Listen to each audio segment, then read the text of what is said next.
Hello, my name is Kylie Dematovich, and I am going to be presenting on how research and writing impacts the world of birth workers, and how important research and writing is in providing information so that patients can have informed decisions and give informed consent. Why is research important in birth work? Within birth work, whether as a medical doctor, support staff, a midwife, doula, partner, or even a client, it is important to have current and reliable evidence-based information. With our research, we are able to inform clients about options available to them and create realistic expectations for the pregnancy and birthing journey overall. However, from the client perspective, you just don't know what you don't know. Oftentimes it takes starting a conversation with your client about research for them to formulate questions and really start to imagine the experience. In birth work, visualization is a huge part in creating a birth plan. And the birthing plan is a key piece of advocacy while your client is enabling it. It is important for all participants of a birth to know all options available and be on the same page when it comes to expectations. Only with education and understanding of expectations can you truly be working in the world of consent.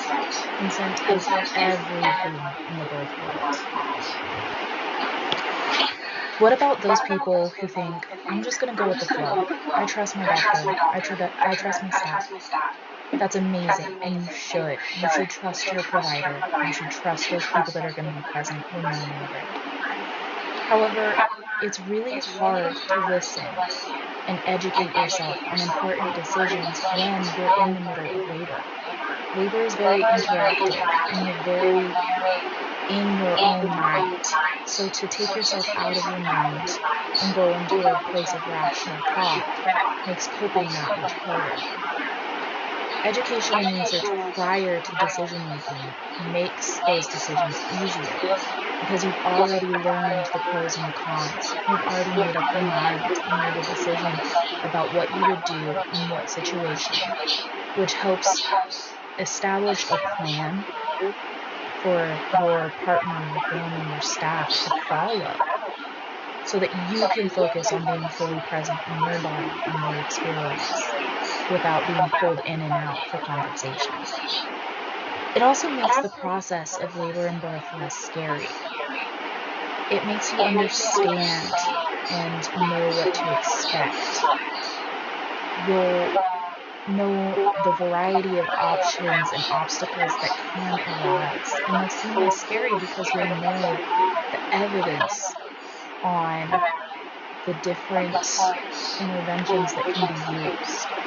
You'll know the evidence, and you'll have already weighed the pros and cons, so you'll already have a decision made, and hopefully it's written down in your birth plan, and whoever is with you has a copy and can refer to it as you progress through your labor. You will also better understand your rights as a client, and your partner will understand their rights as your partner. Consent is everything in healthcare. You have rights. You have a right to your body. You have a right to your decision, and you have a right to your voice. People cannot just tell you what you need to do while you're in labor. And you will understand how to speak up for yourself, and hopefully your partner will be practiced as we go through the educational process, how to use their voice on your behalf should things arise and your providers not be following the plan that you've set in place. This is what true consent is an educated decision that is practiced. Implied consent is not consent.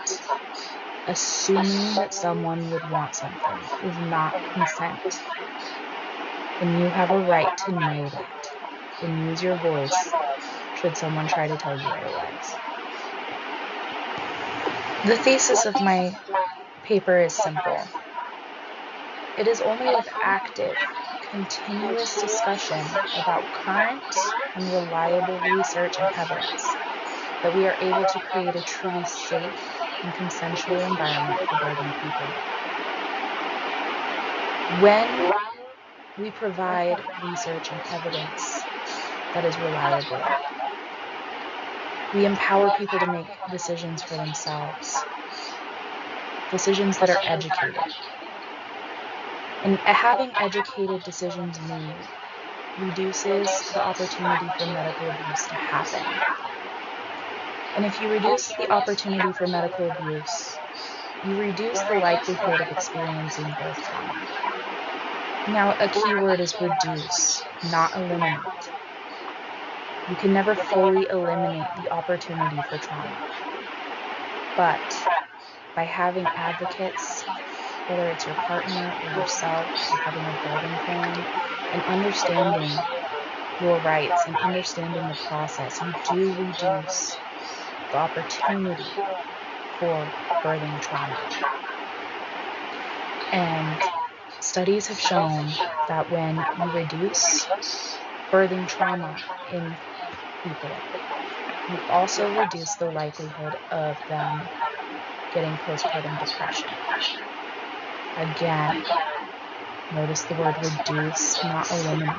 There are factors outside of our control that can lead to all of these outcomes. However, we can empower people and we can empower situations and make it less likely for people to have to experience trauma and make it less likely for people to have to experience postpartum depression. And we should be working towards fully eliminating any opportunity for medical abuse to ever happen. To support my argument, I will be discussing what consent is and what consent is not, but is often practiced in healthcare. Informed consent is just that. It is informed, truly informed. You should know all of the potential outcomes and consequences of decisions you are making. It shouldn't just be a blanket statement. It shouldn't be casually thrown at you. There shouldn't be omitted information. Someone should sit with you. Make sure you understand what is being said and the overall risk of the consequences that might happen. That way you can make a decision that's right for you. Consent should also be continuously discussed. It shouldn't be addressed at the beginning and then never reassessed. As things change and progress in the birth world, you need to be having conversation about what's happening, where we're heading, and make sure that the decisions laid out in the birth plan still apply.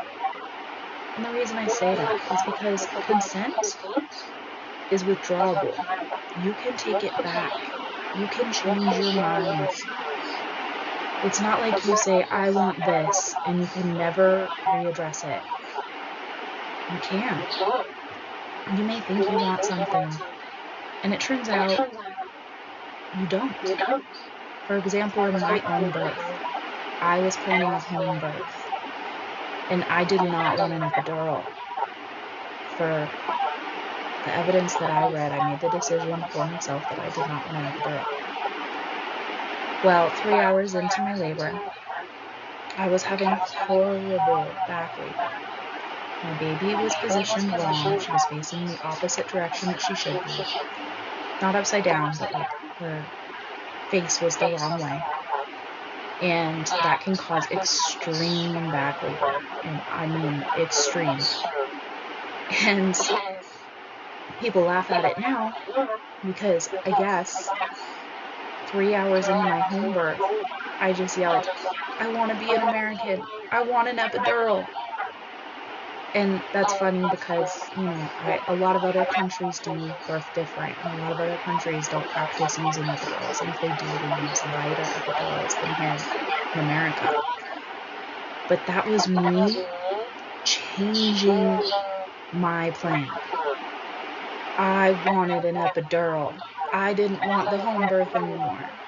So what did we do? We packed up and we went to the hospital, and I got my epidural. It can be withdrawn. Consent can be withdrawn.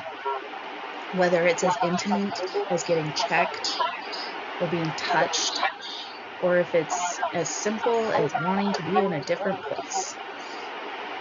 The other thing that consent is it's a question, not a statement.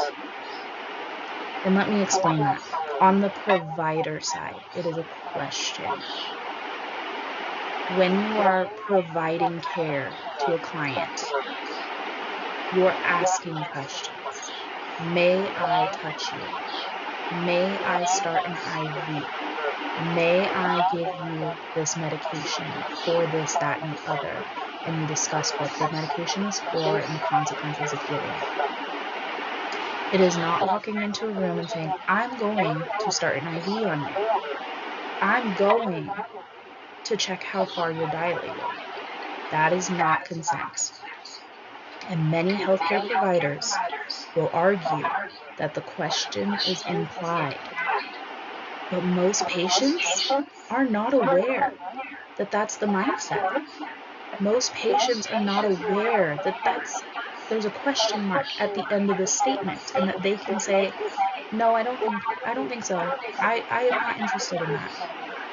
They don't understand that they can advocate for themselves and that they don't have to do everything that's presented to them. So if you're stating what you're going to do, you are not working within consent. And that can be traumatic for the people you are assisting. Consent is informed, truly informed. How do we best, as providers, inform our clients about options surrounding the health and the birthing process? We need to educate ourselves. This is where research and education comes in.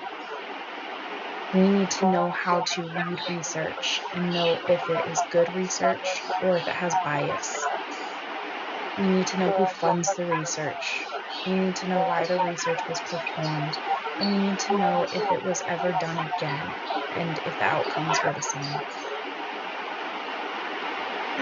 An example of research that was done where we're still practicing it and it's not evidence-based is continuous fetal monitoring.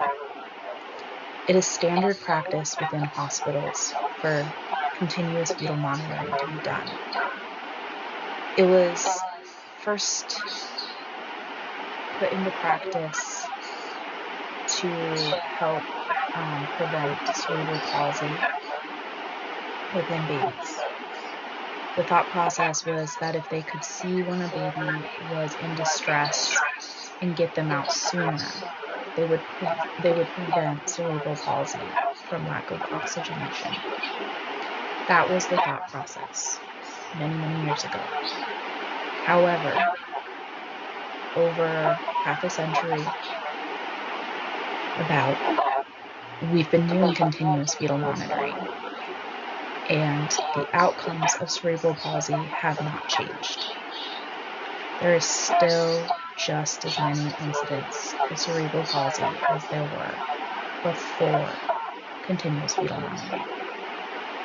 However, what has changed is the amount of cesarean sections being done. It has exponentially increased. The thought process is, if we can save the baby from cerebral palsy, what does it matter that they had a C-section? And it turns out it matters very much. It can add to birthing trauma. It's one of the most invasive, if not the most invasive surgeries you can have. You're going through, I believe, 7 layers. And you're expected to just get up and take care of a baby almost immediately after. So having a cesarean section is a big deal. It increases your chances of uterine rupture in subsequent pregnancies. It just is very invasive. So to have no benefit but actual harm caused because we have not looked at the evidence and changed the way we practice. That just is kind of backwards. Why are we practicing in ways that are not evidence-based? And if you were to go to a hospital and not want continuous fetal monitoring, they do push back. They push back pretty hard on that one because they're not comfortable monitoring children or babies with other methods anymore because we become so reliant on technology that doesn't actually improve outcomes. But if you didn't look into the evidence, you didn't inform yourself, or you didn't inform your client about the evidence, they might not know that continuous fetal monitoring, which seems so benign, so easy, they might not know that that has zero benefit to you and could actually lead to your chances of having major surgery exponentially increasing. What is not considered informed consent? Blanket statements. In the case of continuous fetal monitoring, the statement of, oh, I'm just going to put these on your belly and we're just going to watch your baby and see how they're doing.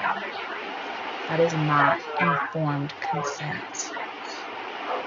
They don't explain what they're watching for, how they're watching for it, and what would happen if they see something they don't like, and what the options are. They just say, oh, we're just going to watch. That's not enough information. That's not informed consent. Also, it's not a question. You need to be asking questions. Can I put these on your belly so that I can watch your baby for X, Y, Z? And if we see Z, this is our plan of action. Is that okay with you, or what would you prefer? That is collaborative. That is safe. That is consensual. If you are with your partner, or if you are a support staff, and you see other staff just using implied consent techniques, how do you advocate for your client? You speak up, whether that's asking them, oh, it looks like they're getting ready to do this. I can't remember, did you want to do this? Should we look at your birth plan and make sure that that's what you wanted? Or you can ask, do we have time to discuss this? And the answer is almost always yes. And if the answer is no, you will know. But it's important to have these discussions. It's important to know how to set your clients up for safe, consensual care. Consent is continuously discussed, and it can be withdrawn. As we're moving along in pregnancy and the birthing process, we might be in a situation where we need to present more information. We might need to say, okay, I know that we discussed that this might happen, and it looks like we're heading that direction. Do you still stand by your decision that you previously made with this plan, or would you like to go down another path? And we let them decide. Again, they'll be in labor land, so maybe you ask questions in a much shorter way. It looks like this is happening. Do you still want us to do this? Ask yes or no questions, but make sure you're asking the question. Make sure you're informing them of what you're seeing and how things are changing. And if clients change their mind, you just need to go with the flow. Your expectations of what should be happening, it doesn't have a place in their care. This is their moment. This is their body. This is their care. So curb your expectations and just adhere to what they are telling you. And if they withdraw consent, whatever it is that they've withdrawn, you stop immediately. If you're checking dilation and they say no or ow or stop, that doesn't just mean stop. That means stop and remove your hand. If you're touching them in any way and they say stop, you do not touch them until they give you permission again. When consent is withdrawn, the only acceptable response is to stop and collaborate and discuss on how to move forward. I feel like I've hit this one pretty hard previously, but consent is a question, not an undisputed statement. If there is no actual question mark in the way you are asking something, if a person cannot tell that you are asking a question, it is not consent. Implied consent does not exist unless the person is unconscious. Use your questions, use your words, don't assume. This one, it enrages me, so bear with me. Fear-mongering in the birthing world. Fear-mongering is very present in the birthing world and in the healthcare world when it comes to parents and their children. If you are doing something that a provider might think is dangerous, such as declining continuous fetal monitoring, they might try to scare you into agreeing. And what's so detrimental about this is implementation of evidence-based practice takes about 10 years after the evidence is presented. So people will be working under old thought processes. People assume that fetal monitoring improves outcomes when it doesn't. But they will try to tell you that you might be hurting your baby. Things I've heard on the labor and delivery unit are, you want what's best for your baby, don't you? You don't want to hurt your baby. You want to know what's happening with your baby. We know what's best for your baby. If you decide not to agree to this, I will have to consult with Child Protective Services. And these kind of fear-mongering tactics are used much more in the BIPOC community. It's tragic that uninformed people can ruin lives and families because practice implementation is 10 years behind evidence. That's tragic. And any time you get someone to agree to something because you've scared them into it, that is not real consent, and you should feel icky. In conclusion, without research, without evidence-based research, without the ability to present evidence-based research, we cannot have true informed consent in not just the birthing world, but in healthcare in its entirety. Thank you.